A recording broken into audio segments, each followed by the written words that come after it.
Hello, everybody. This is Jane Eyre by Charlotte Brontë.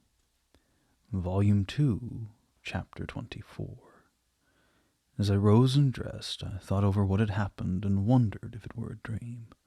I could not be certain of the reality till I had seen Mr. Rochester again and heard him renew his words of love and promise. While arranging my hair, I looked at my face in the glass and felt it was no longer plain. There was hope in its aspect, and life in its color. And my eyes seemed as if they had beheld the fount of fruition, and borrowed beams from the lustrous ripple. I had often been unwilling to look at my master, because I feared he could not be pleased at my look. Now I was sure I might lift my face to his now, and not cool his affection by its expression. I took a plain but clean and light summer dress from my drawer, and put it on. It seemed no attire had ever so well become me, because none had I ever worn in so blissful a mood.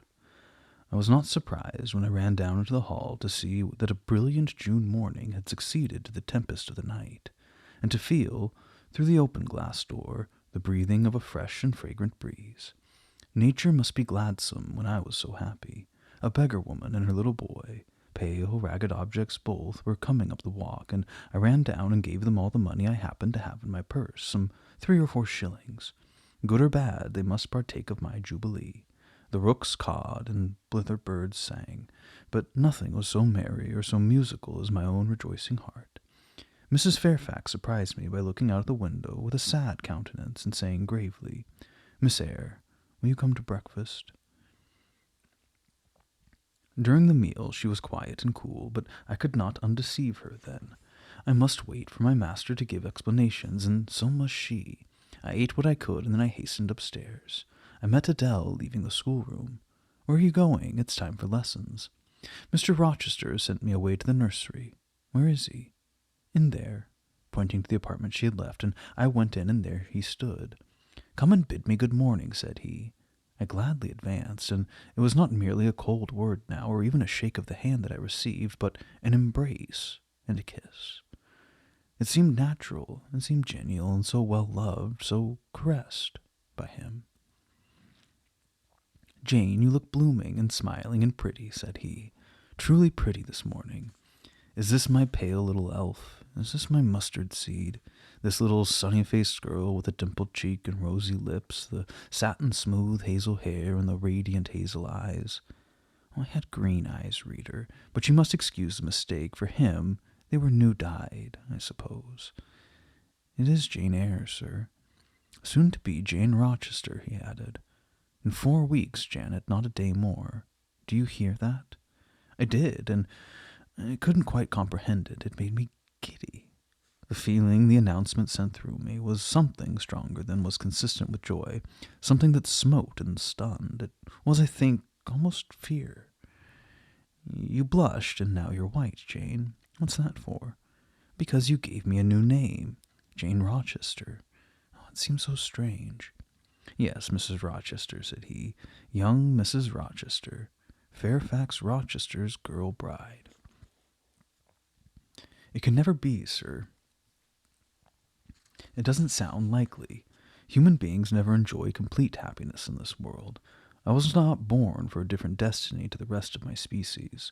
To imagine such a lot befalling me is a fairy tale, a daydream, which I can and will realize. I shall begin today. This morning I wrote to my banker in London to send me certain jewels he has in his keeping, heirlooms for the ladies of Thornfield. In a day or 2 I hope to pour them into your lap. For every privilege, every attention shall be yours, that I would accord to a peer's daughter, if about to marry her. Oh, sir, never mind jewels. I don't like to hear them spoken of. Jewels for Jane Eyre sounds unnatural and strange. Oh, I'd rather not have them. I will myself put the diamond chain round your neck and the circlet on your forehead, which it will become, for nature, at least, has stamped her patent of nobility on this brow, Jane, and I will clasp the bracelets of these fine wrists and load these fairy-like fingers with rings. No, no, sir, think of other subjects, and speak of other things, and in another strain. Don't address me as if I were a beauty. I'm your plain, Quakerish governess. You are a beauty in my eyes, and a beauty just after the desire of my heart, delicate and aerial. Puny and insignificant, you mean.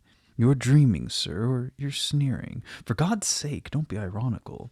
I'll make the world acknowledge you a beauty too, he went on, while I really became uneasy at the strain he'd adopted, because I felt he was either deluding himself or trying to delude me. I will attire my Jane in satin and lace, and she shall have roses in her hair, and I'll cover the head I love best with a priceless veil. And then you won't know me, sir. I shall not be your Jane Eyre any longer, but an ape in a harlequin's jacket, a jay in a borrowed plumes. I would as soon see you, Mr. Rochester, tricked out in strange trappings as myself clad in a court lady's robe. And I don't call you handsome, sir, though I love you most dearly, far too dearly to flatter you. Don't flatter me. He pursued this theme, however, without noticing my deprecation. This very day I shall take you in the carriage to Millcote, and you must choose some dresses for yourself. I told you we should be married in 4 weeks. The wedding is to take place quietly in the church down below yonder, and then I shall waft you away at once to town. After a brief stay there, I shall bear my treasure to regions near the sun, to French vineyards and Italian plains, and she shall see whatever is famous in old story and in modern records. She shall taste, too, of the life of cities, and she shall learn to value herself by just comparison with others. Shall I travel? And with you, sir? You shall sojourn at Paris, Rome, and Naples, at Florence, Venice, and Vienna. All the ground I've wandered over shall be retrodden by you. Wherever I stamped my hoof, your sylph's foot shall step also. 10 years since I flew through Europe half mad, with disgust, hate, and rage, as my companions. Now I shall revisit it healed and cleansed, with a very angel as my comforter. I laughed at him as he said this. I'm not an angel, I asserted, and I will not be one till I die. I will be myself. Mr. Rochester, you must neither expect nor exact anything celestial of me, for you'll not get it any more than I shall get it of you, which I do not at all anticipate. What do you anticipate of me? For a little while you will perhaps be as you are now, a very little while. Then you will turn cool, and then you will be capricious, and then you will be stern, and I shall have much ado to please you. But when you get well used to me, you will perhaps like me again. Like me, I say, not love me. I suppose your love will effervesce in 6 months or less. I have observed in books written by men that period assigned is the furthest to which a husband's ardor extends. Yet after all, as a friend and companion, I hope never to become distasteful to my dear master. Distasteful? And like you again? I think I shall like you again and yet again, and I will make you confess I do not only like you, but love you, with truth, fervor, and constancy. Yet are you not capricious, sir? To women who please me only by their faces, I'm very the devil when I find out they have neither souls nor hearts. When they open to me a perspective of flatness, triviality, and perhaps imbecility, coarseness, and ill temper, but to the clear eye and eloquent tongue, to the soul made of fire, and the character that bends but does not break, at once supple and stable, tractable and consistent, I'm ever tender and true. And you ever experience of such a character, sir? Did you ever love such a one? Oh, I love it now. Oh, but before me, if I indeed in any respect come up to that difficult standard. I never met your likeness, Jane. You please me, and you master me. You seem to submit, and I like the sense of pliancy you impart, and while I'm twining the soft silken skin around my finger, it sends a thrill up my arm to my heart. I am influenced, conquered, and the influence is sweeter than I can express, and the conquest I undergo has a witchery beyond any triumph I can win. Why do you smile, Jane? What does that inexplicable, that uncanny turn of countenance mean? I was thinking, sir, you will excuse the idea, it was involuntary. I was thinking of Hercules and Samson with their charmers. You were, you little elfish. Hush, sir! You don't talk very wisely just now, any more than those gentlemen acted very wisely. However, had they been married, they would no doubt by their severity as husbands have made up for their softness as suitors. And so will you, I fear. I wonder how you will answer me a year hence. Should I ask a favor it does not suit your convenience or pleasure to grant? Ask me something now, Janet, the least thing. I desire to be entreated. Oh, indeed I will, sir. I have my petition already. Speak. But if you look up and smile with that countenance, I shall swear concession before I know to what, and that will make a fool of me. Not at all, sir. I ask only this. Don't send for the jewels, and don't crown me with roses. You might as well put a border of gold lace round a plain pocket handkerchief you have there. I might as well gild refined gold. I know it. Your request is granted, then, for the time. I will remand the order and dispatch to my banker. But you have not yet asked for anything. You've prayed a gift to be withdrawn. Try again. Well then, sir, have the goodness to gratify my curiosity, which is much piqued on one point. Oh, he looked disturbed. What? He said hastily. Curiosity is a dangerous petition. It is well I have not taken a vow to accord every request. But there can be no danger in complying with this, sir. Utter it, Jane, but I wish that instead of mere inquiry into perhaps a secret, it is a wish for half my estate. Now, King Ahasuerus, what do I utter with half your estate? Do you think I'm a Jew usurer seeking good investment in land? I would much rather have all your confidence. You will not exclude me from your confidence, if you admit me to your heart. You're welcome to all my confidence that's worth having, Jane, but for God's sake don't desire a useless burden. Don't long for poison.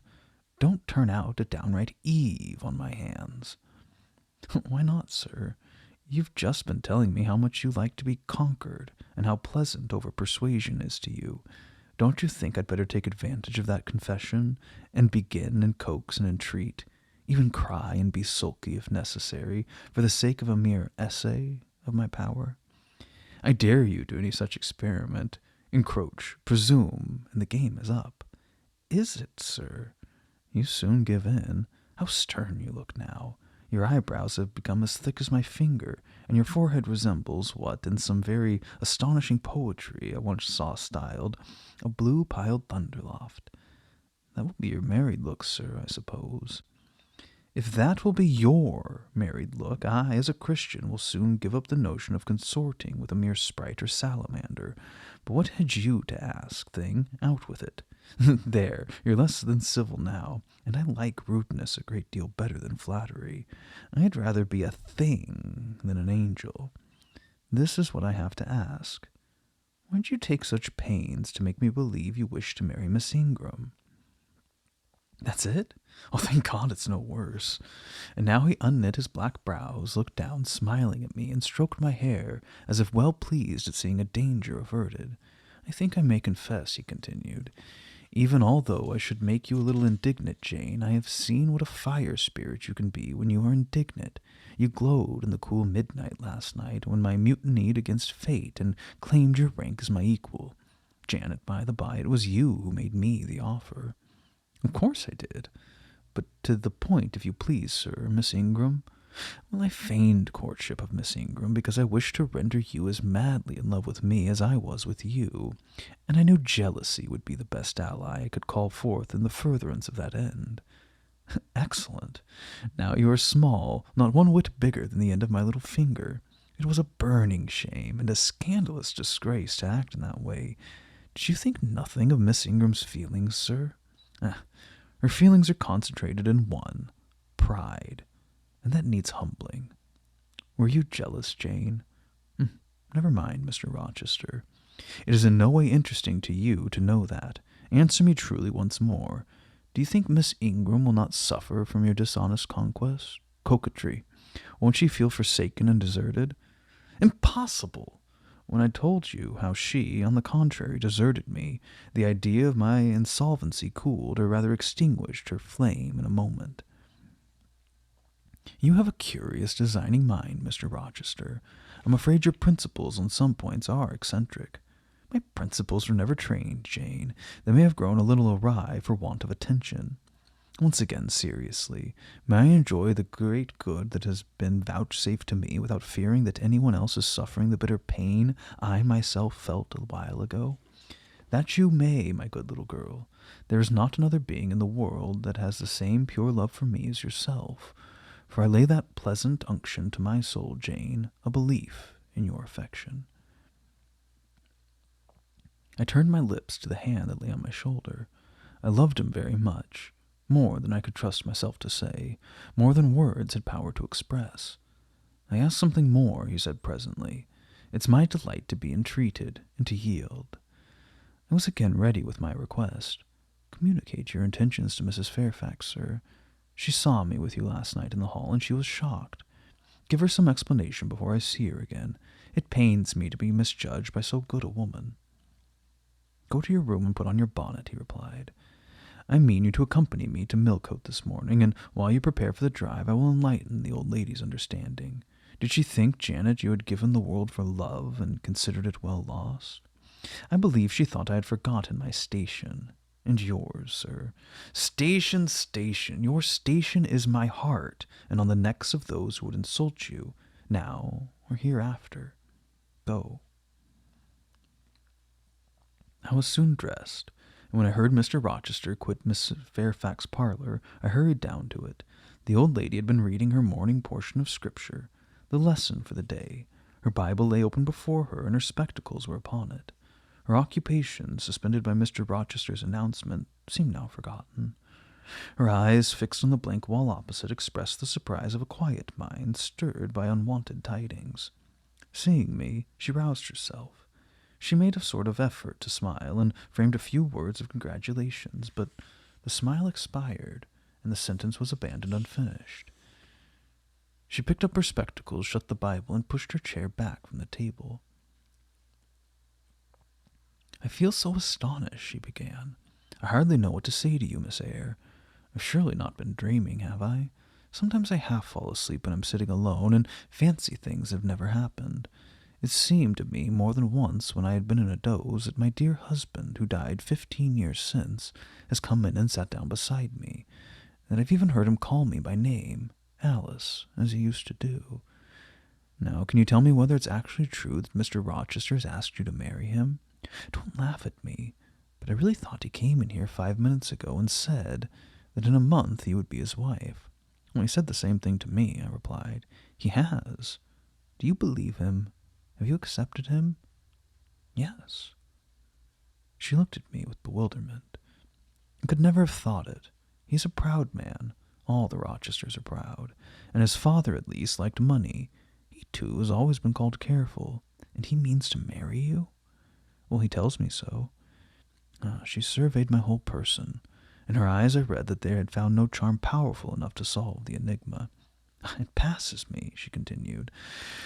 But no doubt it's true, since you say so. How it will answer I cannot tell. I really don't know. Equality of position and fortune is often advisable in such cases, and there are 20 years of difference in your ages. He might almost be your father. No, indeed, Mrs. Fairfax, exclaimed I, nettled. He's nothing like my father. No one who saw us together would suppose it for an instant. Mr. Rochester looks as young, and is as young as some men at 25. Is it really for love he's going to marry you? She asked. Oh, I was so hurt by her coldness and skepticism that the tears rose to my eyes. Oh, I'm sorry to grieve you, pursued the widow, but you are so young and so little acquainted with men. I wish to put you on your guard. It's an old saying that all is not gold that glitters, and in this case I do fear that there will be something found different to what either of you or I expect. Why? Am I a monster? I said.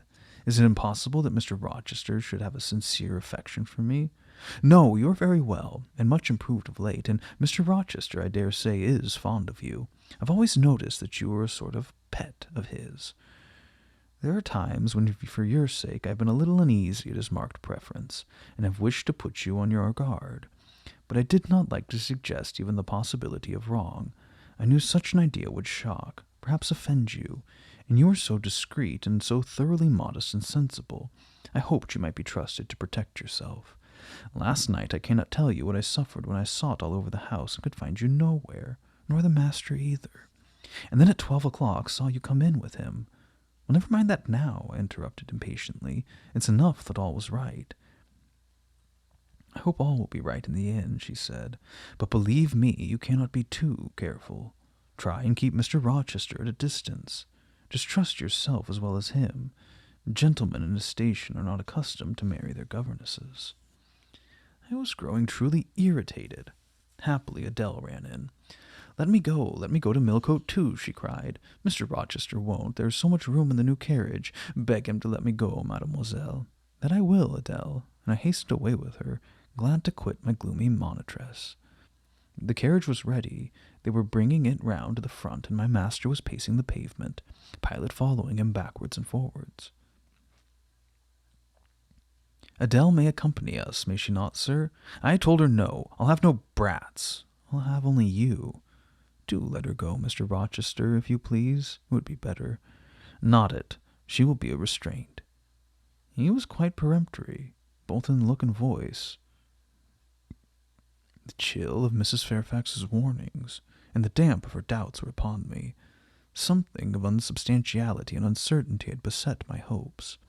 I half lost the sense of power over him, and was about mechanically to obey him without further remonstrance, but as he helped me into the carriage he looked at my face. "What's the matter?" he asked. "All the sunshine is gone. Do you really wish the bairn to go? Will it annoy you if she's left behind?" "I would rather she went, sir." "Then off for your bonnet and back like a flash of lightning," cried he to Adele. She obeyed him, and with what speed she might. "After all, a single morning's interruption will not matter much," said he, "when I mean shortly to claim you, your thoughts, conversation, and company, for life." Adele, when lifted in, commenced kissing me, by way of expressing her gratitude for my intercession. She was instantly stowed away into a corner on the other side of him. She then peeped round to where I sat, so stern a neighbor was too restrictive. To him, in his present fractious mood, she dared whisper no observations, nor ask of him any information. "Let her come to me," I entreated. "She will perhaps trouble you, sir. There's plenty of room on this side." He handed her over as if she had been a lapdog. "I'll send her to school yet," he said, but now he was smiling. Adele heard him and asked if she was to go to school sans mademoiselle.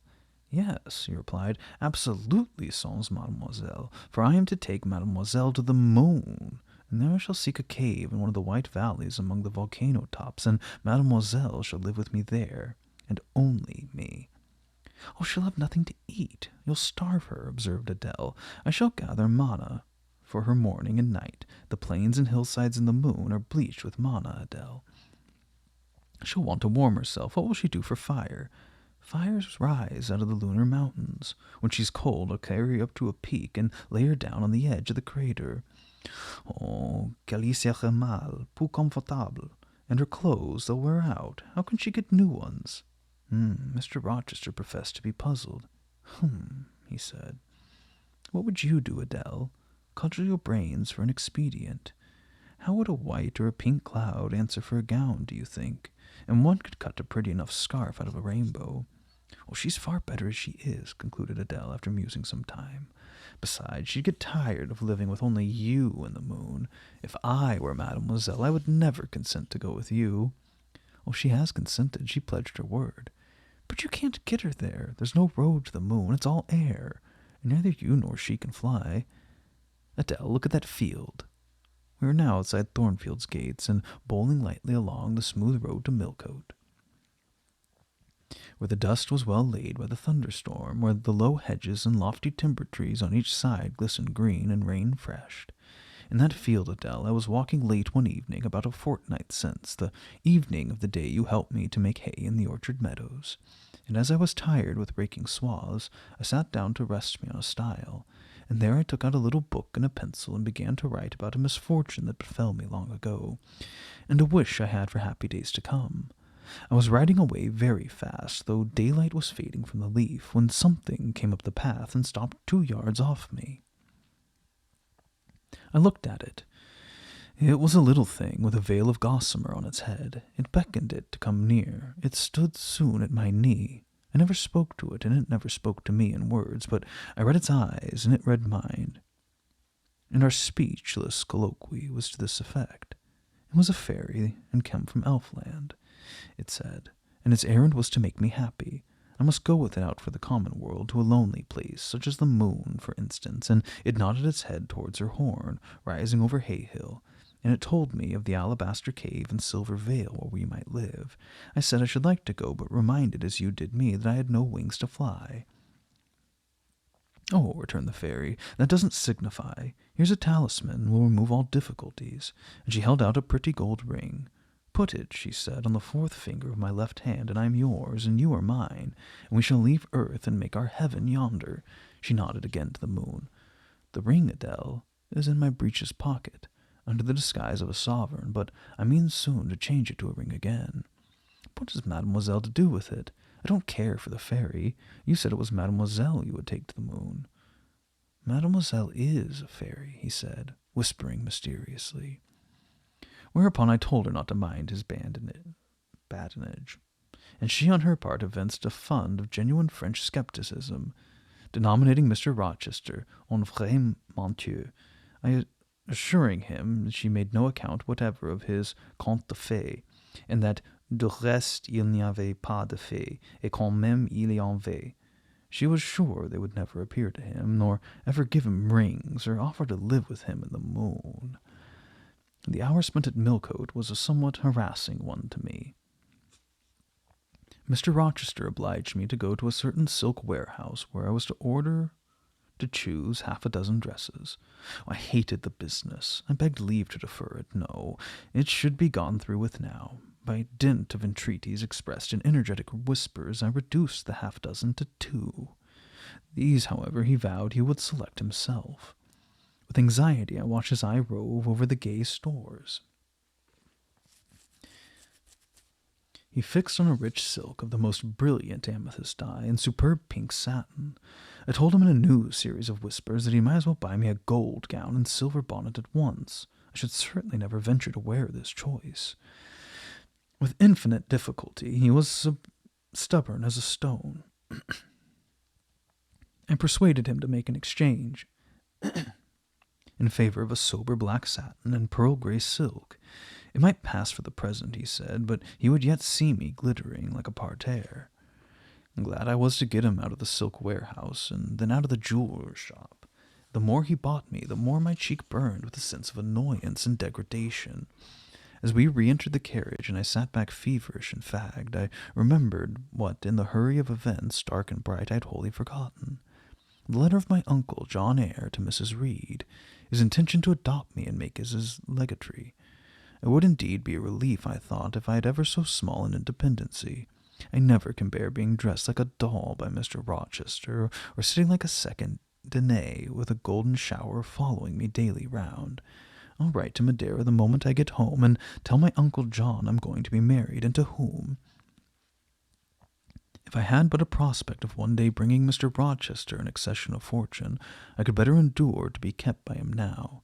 And somewhat relieved by this idea, which I failed not to execute that day, I ventured once more to meet my master's and lover's eye, which most pertinaciously sought mine. Though I averted both face and gaze, he smiled, and I thought his smile was such as a sultan might, in a blissful and fond moment, bestow on a slave his gold and gems had enriched. I crushed his hand, which was ever hunting mine, vigorously, and thrust it back to him, red with a passionate pressure. "You need not look in that way," I said. "If you do, I'll wear nothing but my old low-wood frocks to the end of the chapter. I'll be married in this lilac gingham. You may make a dress gown for yourself out of pearl-gray silk, and an infinite series of waistcoats out of black satin." He chuckled, and he rubbed his hands. "What is rich to see and hear her!" he exclaimed. "Is she original? Is she piquant? I would not exchange this one little English girl for the Grand Turk's whole seraglio, gazelle eyes, all reforms and all." The Eastern allusion bit me again. "I'll not stand you an inch in the stead of a seraglio," I said, "so don't consider me an equivalent for one. If you have a fancy for anything in that line, away with you, sir, to the bazaars of Stamboul without delay, and lay out in extensive slave purchases some of that spare cash you seem at a loss to spend satisfactorily here." "And what will you do, Janet, while I'm bargaining for so many tons of flesh and such an assortment of black eyes? I'll be preparing myself to go out as a missionary to preach liberty to them that are enslaved, your harem inmates amongst the rest. I'll get admitted there, and I'll stir up mutiny, and you, three-tailed bashaw as you are, sir, shall in a trice find yourself fettered amongst our hands, nor will I, for one, consent to cut your bonds till I have signed a charter, the most liberal that despot ever yet conferred. I would consent to be at your mercy, Jane. It would have no mercy, Mr. Rochester, if you supplicated for it with an eye like that. While you look so, I should be certain that whatever charter you might grant under coercion, your first act when released would be to violate its conditions. Why, Jane? What would you have? I fear you'll compel me to go through a private marriage ceremony, besides that performed at the altar. You will stipulate, I see, for peculiar terms. What will they be? I only want an easy mind, sir, not crushed by crowded obligations. Do you remember what you said of Céline Varens, of the diamonds, the cashmeres you gave her? I will not be your English Céline Varens. I will continue to act as Adèle's governess. By that I shall earn my board and lodging, and £30 a year besides. I'll furnish my own wardrobe out of that money, and you shall give me nothing but— But what? Your regard. And if I give you mine in return, that debt will be quit. Well, for cool native impudence, you are pure innate pride. You haven't your equal, said he. We were now approaching Thornfield. Will it please you to dine with me today? He asked as we ran into the gates. No, thank you, sir. And what for no thank you, if one may inquire? I never have dined with you, sir, and I saw no reason why I should now, till— Till what? You delight in half-phrases. Oh, till I can't help it. Do you suppose that I eat like an ogre or a ghoul, that you dread being the companion of my repast? I have formed no supposition on the subject, sir, but I want to go on as usual for another month. You will give up your governessing slavery at once. Indeed, begging your pardon, sir, I shall not. I shall just go on with it as usual. I shall keep out of your way all day, as I have been accustomed to do. You may send for me in the evening when you feel disposed to see me, and I'll come then, but at no other time. I want a smoke, Jane, or a pinch of snuff to comfort me under all this pour me donner une contenance, as Adèle would say, and unfortunately I have neither my cigar case nor my snuff-box. But listen, whisper. It's your time now, little tyrant, but it will be mine presently, and when once I have fairly seized you to have and to hold, I'll just, figuratively speaking, attach you to a chain like this, touching his waistguard. Yes, bonny wee thing, I'll wear you in my bosom, lest my jewel I should tine. He said this as he helped me to alight from the carriage, and while he afterwards lifted out Adèle, I entered the house and made good my retreat upstairs. He duly summoned me to his presence in the evening, and prepared an occupation for him, for I was determined not to spend the whole time in a tete-a-tete conversation. I remembered his fine voice. I knew he liked to sing. Good singers generally do. I was no vocalist myself, and in his fastidious judgment, no musician either, but I delighted in listening when the performance was good. No sooner had twilight, that hour of romance, begun to lower her blue and starry banner over the lattice, than I rose, opened the piano, and entreated him, for the love of heaven, to give me a song. He said I was a capricious witch, and that he would rather sing about time. I averred that no time was like the present. Did I like his voice, he asked. Very much. I was not fond of pampering that susceptible vanity of his, but for once, and from motives of expediency, I would e'en soothe and stimulate it. Then, Jane, you must play the accompaniment. Very well, sir, I will try. I did try, but was presently swept off the stool and denominated a little bungler. Being pushed unceremoniously to one side, which was precisely what I wished, he usurped my place and proceeded to accompany himself, for he could play as well as sing. I hied me to the window recess, and while I sat there and looked out on the still trees and dim lawn, to a sweet air was sung in mellow tones the following strain. The truest love that ever heart felt at its kindled core, did through each vein its quickened straight the tide of being pour. Her coming was my hope each day, her parting was my pain. The chance that did her steps delay was ice in every vein. I dreamed it would be nameless bliss, as I loved to be, and to this object did I press, as blind as eagerly. But wide as pathless was the space that lay our lives between, and dangerous as the foamy race of ocean surges green. and haunted as a robber path through wilderness or wood, for might and right and woe and wrath between our spirits stood. I danger dared, I hindrance scorned, I omens did defy, whatever menaced, harassed, warned, I passed impetuous by. On sped my rainbow fast as light, I flew as in a dream, for glorious rose upon my sight the child of shower and gleam. Still bright on clouds of suffering dim shines that soft solemn joy, nor care I now how dense and grim disasters gather nigh. I care not in the moments sweet, though I have rushed o'er, should come on pinion strong and fleet, proclaiming vengeance sore. Though haughty hate should strike me down, right bar approach to me, and grinding might with furious frowns swear endless enmity. My love has placed her little hand with noble faith in mine, and vowed that wedlock's sacred band our nature shall entwine. My love has sworn with sealing kiss, with me to live, to die. I have at last my nameless bliss, as I love, loved am I. He rose and came towards me. I saw his face all kindled, and his full falcon eye flashing, and tenderness and passion in every lineament. I quailed momentarily, then I rallied. Soft scene, daring demonstration I would not have, and I stood in peril of both. A weapon of defense must be prepared. I whetted my tongue. As he reached me, I asked with asperity whom he was going to marry now. What a strange question to be put by his darling Jane. Indeed, I considered it a very natural and necessary one. He had talked of his future wife dying with him. What did he mean by such a pagan idea? I had no intention of dying with him. He might depend on that. Oh, all he longed for, all he prayed for, was that I might live with him. Death was not for such as I. Indeed it was. I had as good a right to die when my time came as he had, but I should bide that time and not be hurried away in a suttee.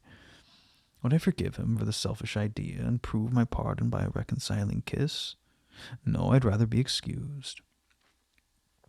Here I heard myself apostrophized as a hard little thing, and it was added, any other woman would have been melted to marrow at hearing such stanzas crooned in her praise. I assured him I was naturally hard, very flinty, and that he would often find me so, and that, moreover, I was determined to show him divers rugged points in my character before the ensuing 4 weeks elapsed. He should know fully what sort of a bargain he'd made, while there was yet time to rescind it. Would I be quiet and talk rationally? I would be quiet if he liked, and as to talking rationally, I flattered myself I was doing that now. He fretted, pished, and pshawed. Very good, I thought. You may fume and fidget as you please, but this is the best plan to pursue with you, I'm certain. I like you more than I can say, but I'll not sink into the bathos of sentiment, and with the needle of repartee I'll keep you from the edge of the gulf too, and moreover maintain by its pungent aid that distance between you and myself most conducive to our real mutual advantage. From less to more I worked him up to considerable irritation. Then after he had retired, in dudgeon, quite to the other end of the room, I got up, saying, I wish you good night, sir, in my natural and wonted self-respectful manner. I slipped out the side door and got away.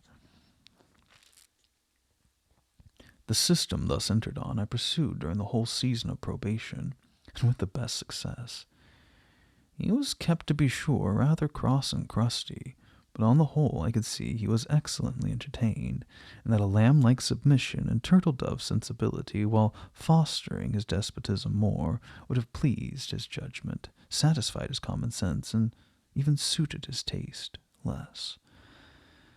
In other people's presence I was, as formerly, deferential and quiet, and any other line of conduct being uncalled for. It was only in the evening conference I thus thwarted and afflicted him. He continued to send for me punctually the moment the clock struck 7, though when I appeared before him he had no such honeyed terms as love and darling on his lips. The best words at my service were provoking puppet, malicious elf, sprite, changeling, etc. For caresses, too, I now got grimaces. For a pressure of the hand, a pinch on the arm. For a kiss on the cheek, a severe tweak of the ear. It was all right.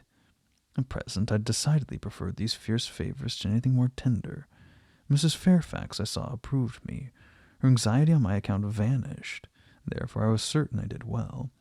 Meantime, Mr. Rochester affirmed I was wearing him to skin and bone, and threatened awful vengeance for my present conduct at some period fast coming. I laughed in my sleeve at his menaces. I can keep you in reasonable check now, I reflected, and I don't doubt to be able to do it hereafter. If one expedient loses its virtue, another must be devised. And yet, after all, my task was not an easy one. Often I would rather have pleased than teased him. My future husband was becoming to me my whole world, and more than the world, almost my hope of heaven. He stood between me and every thought of religion, as an eclipse intervenes between man and the broad sun. I could not in those days see God for his creature, of whom I had made an idol.